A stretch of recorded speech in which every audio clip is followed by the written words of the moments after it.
मिश्रा जी। श्री हरिवंश महाराज जी। गुरुदेव भगवान, 2 वर्षों से आपका सत्संग सुन रहा हूँ, आपके बताए रास्ते पर आपकी कृपा से चलने का प्रयास भी कर रहा हूँ। गुरुदेव भगवान, आपके श्रीमुख से नाम धाम संतों की अद्भुत महिमा सुनी और इन तीनों से प्रेम भी हुआ। गुरुदेव भगवान, मुझमें समस्त विकार हैं, ऐसे एक भी गुण नहीं है जिससे अपने गुरुदेव को रिझा सकूं। महाराज जी, ऐसे में फिर भगवत प्राप्ति का मार्ग कैसे प्रस्तुत हो? अगर आप में गुण होते हो भगवत प्राप्ति या भगवत रिझाने की सामर्थ्य होती तो फिर शरणागति होने की जरूरत क्या थी? अस्पताल काहे के लिए बने होते हैं? बीमारों के लिए बने होते हैं। उसमें लिख दिया जाए पहले बोर्ड में, न जुकाम हो, न बुखार हो, न कैंसर हो, न किडनी फेल हो, शरीर पूरा स्वस्थ हो, आइए आपका स्वागत है। तो मजाक हो जाएगा कि नहीं हो जाएगा? है तो ऐसे ही भगवान की शरणागति किस बात के लिए है? कि हम किसी योग्य नहीं हैं, हम पतित हैं, नीच हैं, अधम हैं। तो हे नाथ, आप पतित पावन हो, आप दीनों पर दया करने वाले हो। प्रभु, मैं आपकी शरण में हूं, मैं आपके योग्य ना बन पाया हूं और ना बन पाऊंगा, पक्का वादा है। पर आपके सिवा अब हमारा कोई उद्धार करने वाला नहीं, इसलिए मैं आपकी शरण में हूं। आपको जैसा चाहिए वैसा मुझे बना लो, क्योंकि आप बनाना चाहें फिर ऐसा कौन है कि ना बन पावे। और आप अगर ना बनाना चाहें तो हम वादा नहीं करते कि हम आपके लायक बन जाएंगे। हम आपके हैं, जैसे हैं वैसे आपके हैं। ये शरणागति है। शरणागति से चलो, बढ़िया आनंद हो जाएगा। जैसी भी परिस्थिति, जैसी भी स्थिति है, वो भगवान ने तुम्हें स्वीकार किया कि नहीं? देखो, जब तुम जानते नहीं थे तब उन्होंने घसीटा, तुम्हें घसीटा कि नहीं? तो अब तो कुछ जानने लगे हो, अब वो क्यों छोड़ देंगे? जब वो तुम बिल्कुल ककहरा नहीं जानते परमार्थ का, तब तो घसीटा ना।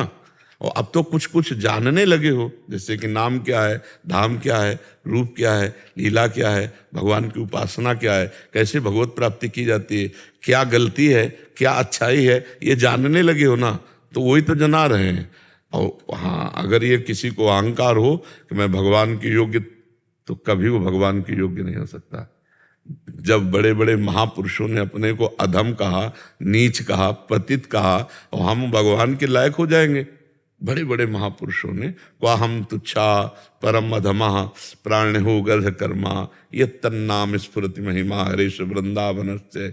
ऐसे महापुरुष कह रहे, कहाँ मैं तुच्छ अधम मूढ़ अपराध करने वाला, और कहाँ ये राधा नाम, बोले राधा नाम तो स्फुरित हो रहा है तो वृंदावन की महिमा है। नहीं, मेरे में कहाँ सामर्थ्य है? जो सामर्थ्यवान है वो ऐसा बोल रहे हैं, अपने लोग तो वास्तविक अधम हैं। तो अपने को चिंता नहीं करनी, चिंतन करना है। जो नाम मिल गया उसी को जप रहे हैं, जितना हम में सामर्थ्य है। वो कहा, हम आपके हैं बड़ी मस्ती से। शरणागति का मतलब होता है गोदनामा।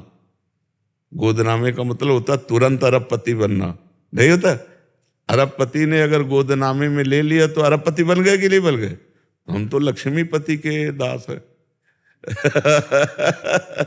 अथाह अनंत महिमा जिनकी, अपने प्रभु की महिमा खूब गाओ, खूब सुनो, खूब नाम जप करो। ये जरूर सबके हृदय में रहता है बच्चा, क्योंकि भगवान अनंत महिमाशाली है ना। मतलब भगवान के समान को कौन हो सकता है? भगवान के लायक कौन हो सकता है? विचार करो, भगवान के समान कौन हो सकता है? कोई नहीं। तो भगवान के लायक हम कहाँ हो सकते हैं? कहाँ भगवान और कहाँ हम देहाभिमानी जीव, भला भगवान के लायक कैसे हो सकते हैं? तो बस इतना ही है कि जब हृदय से पूछे तो यही आता है कि अब जैसे तैसे प्रभु के हैं, अब वो जैसे चला रहे हैं वैसे चल रहे हैं। वस्तुतः उनके ना हम लायक है और ना चलने लायक है। वस्तुतः सही बात ऐसी ही है, जैसे तुम्हारे हृदय में है ना, वैसे हमारे हृदय में है, वैसे ही हर संत के हृदय में होगी। क्योंकि जब महान को देखो ना, तब अपने असलियत समझ में आती है।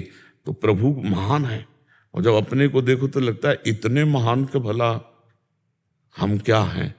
तो बस यही दैन्यता भगवान को रिझाने के लिए काफी है कि मैं बस इसमें बनावट ना हो, तो भगवान इसी से रिझ जाते हैं। हाँ देखो, हनुमान जी महाराज कितने महान हैं, और जब राम जी से मिल रहे हैं, राम जी से, तो कैसे मिल रहे हैं?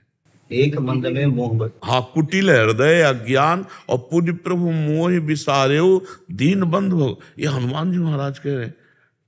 एक हूं मैं, अपने को कह रहे हैं मंद, और जबकि ज्ञानी नाम अग्रगण्यम है, ज्ञानी नाम अग्रगण्यम, बुद्धिमताम वरिष्ठम है, और वो अपने को मूढ़ कह रहे, मोह बस कह रहे, कुटिल कह रहे अज्ञान ही हृदय हूं। तो हनुमान जी क्या बनावटी हैं क्या? ये शब्द बनावटी थोड़ी नहीं। ज्ञान के भास्कर भगवान सामने जब विराजमान है तो ये भक्त की जो दैन्य स्थिति होती है वो स्थिति है ये। जैसे गोस्वामी तुलसीदास जी महाराज, उनकी समानता कोई कर सकता है? गोस्वामी जी की समानता? और कह रहे हैं जो मैं अपने अवगुण कहूं बाढ़े कथा पार नहीं लाऊं, ताते मैं कछु अलप बखाने और थोड़े मोह समुझिए सयाने। अब विचार करो, गोस्वामी जी कहीं कह रहे जब अगर हम अपने अवगुण लिखना चाहें तो हमारी कथा ही बढ़ जाएगी। जो मैं अपने अवगुण का बाढ़े कथा पार नहीं लाऊं, ताते मैं कछु अलप बखाने, थोड़े वर्णन करते पर थोड़े मोह समुझिए सयाने। दोनों इशारे दे दिए हैं कि अगर सयाने होंगे तो समझ जाएंगे क्या कि जो राम जी का है उसमें अवगुण कैसे हो सकते हैं। जो राम जी का हो गया, जो राम जी का दासत्व स्वीकार कर लिया, उसमें सारे सद्गुण अपने आप विराजमान हो जाते हैं। भगवान के शरणागत को स्वयं प्रयास नहीं करना पड़ता सद्गुणों के लिए, अपने आप सद्गुण वर्ण कर लेते हैं। हृदय से शरणागत हो जाए, हृदय से। देखो, हम बार बार कहते हैं कि जिन्होंने राम नहीं उच्चारण कर पाए पूर्व अपने पाप कृत्य के कारण, वो मरा ऐसा करके भगवान के अवतार के पहले भगवान की लीला चरित्रों का